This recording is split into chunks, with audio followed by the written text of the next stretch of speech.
Welcome everybody to Cup with GUP Tuesday Tidbits for the PGA AT&T Byron Nelson Championship on a soggy, wet, cold Tuesday mid-morning in Norman, Oklahoma. It is also cold and wet in Dallas, Texas, where the tournament is being held this week. First, come check us out if you're not a member. Smash 20 gets you 20% off, and that includes a free 7-day trial on any package you pick. We do have weekly packages, so if you want to come try us out for 7 days and then stay around for the PGA Championship, now is your best time to do it. You get this week free, next week pay for a week, see if you like everything, stick around. If you upgrade packages, your discount will remain intact. Secondly, and most importantly, let's get this listener league filled up so we can set a record next week with 750 entries and the largest first place prize we have had to date.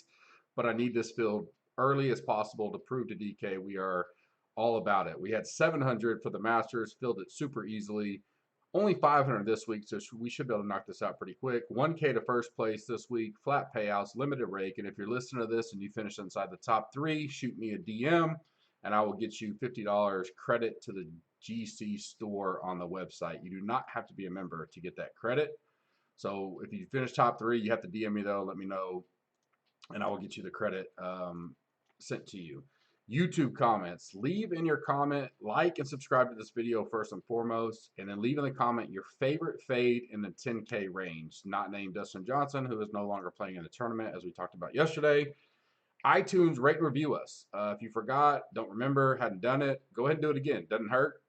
You'll be in the drawing next week. We'll do several drawings for the PGA Championship, as we always do for majors. Rate and review us on iTunes. There will be one drawing specifically for all the rate and reviews, so go ahead and knock that out now. It takes 2 minutes of your time. Appreciate that very much.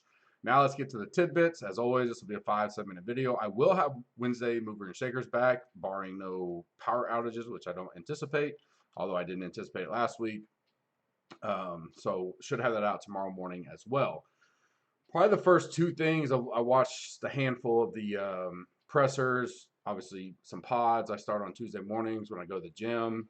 Probably the biggest, most interesting will be Spieth.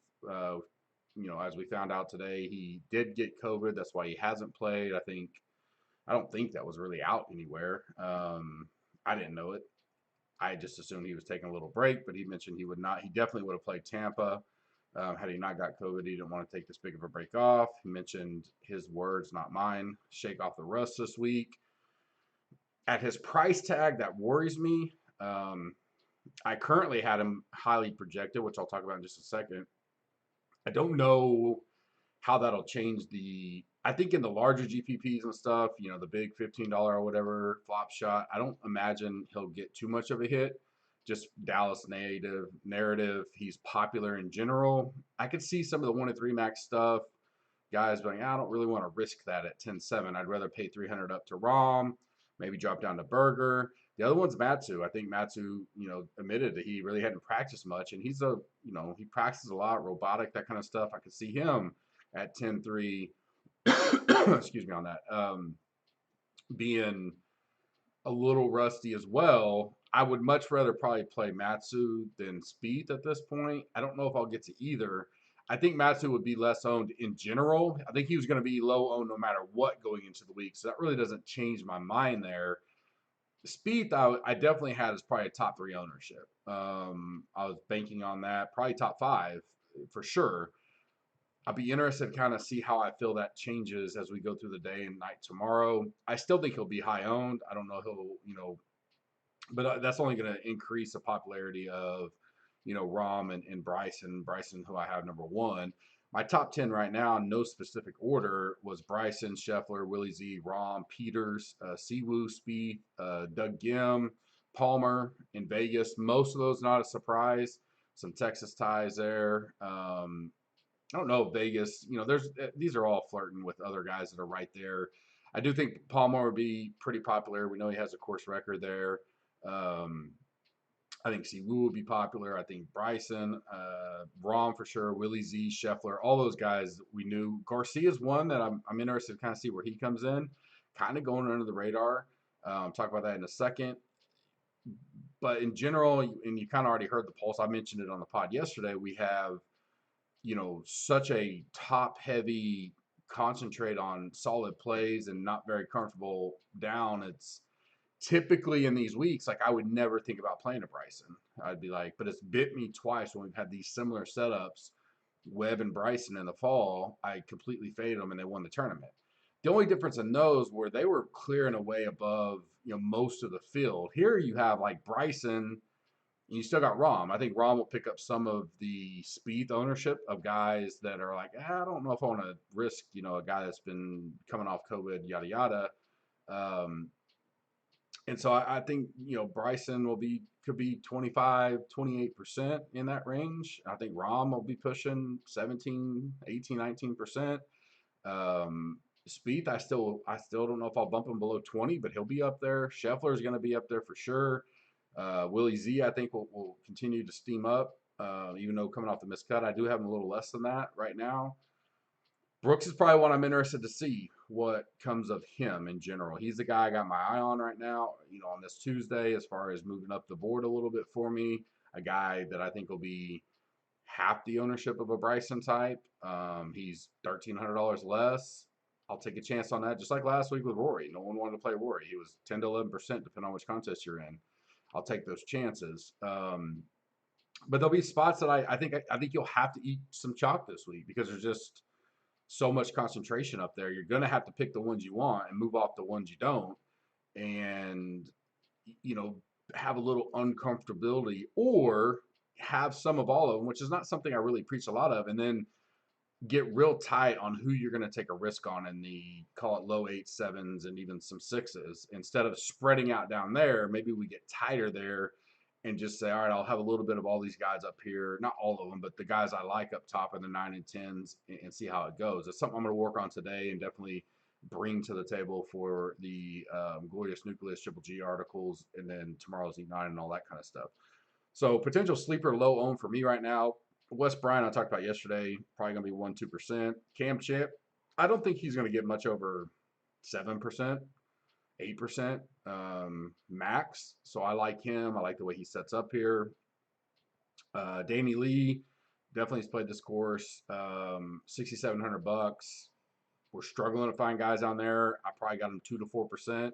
I don't mind some Danny Lee this week. CH3, a guy I mentioned yesterday, I kind of got him projected around that 2 to 4% zone, even if he's 5% or less. He's a guy that I think's a potential sleeper low owned that I like.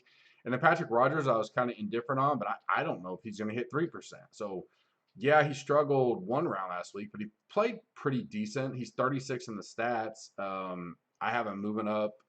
I still have him top 45 in overall model, which, $7,100. Those are kind of the guys you got to take some chance on. In Texas, he's made the cut 3 straight times at this event, not the course, obviously. I don't mind him. He's 21st in my bent putting splits. Deep dive came out today, didn't hurt him at all much for me. So Rogers is a guy I got my eye on. Two guys that I think are probably going to be lower than what I think they should be, and definitely in play for some MME stuff, is Jason Day. I got him 4 to 6% probably at $8,900, and then Garcia. I think he's going to be one of the guys with all the options around there that he may go 7 to 9%. Even if he gets a 10%, I think it's a great play at 9K to get you a little bit different. Not really a Texas narrative there. I mean, he's in Austin, but Austin, Dallas, totally different as far as, not totally different, but, the courses type deal. I don't really put that on. But he's played well at this event. One in 2016, a 20th in 2017 at TPC, which I think plays similar to this course in a way. As far as weather and the course goes, a lot of rain. I mean, we're getting poured on right here in Norman. I know it's raining down in Dallas. It's going to be soft pre-cut. So I think Thursday and Friday will be soft. I think the course will drain out pretty well. Jordan even said that in his presser. I think it'll run out and gain as the week goes on. I do think Thursday and potentially Friday could play a little softer, which gives you a bump to those off the tee guys pre-cut. So, and we're really looking for as many 6-6s as we can get. Decent chance of rain Sunday as well. That really didn't affect anything, but it is something I noted.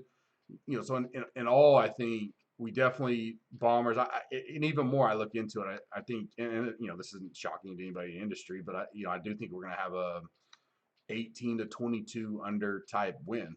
So, you know, it's something you're going to need scorers. You can't, this isn't a grinder's course. You're going to be hitting on the greens. I think putting does matter. So I'll be adding a little bit of that bent putting, three putt avoidance is something I look at in a tournament like this. You got big greens in there. A lot of guys are going to be hitting greens. Um, at a high clip. So I want guys that can lag well, get their pars, and then score where they can, especially on the par five. So all those things are things I bumped up in the deep dive and rolling into our final ranks for tomorrow. Appreciate all you guys. I will be back tomorrow morning for the Wednesday Mover and Shakers final update of the week. Hope you guys have a blessed day, and we'll see you tomorrow. Thanks.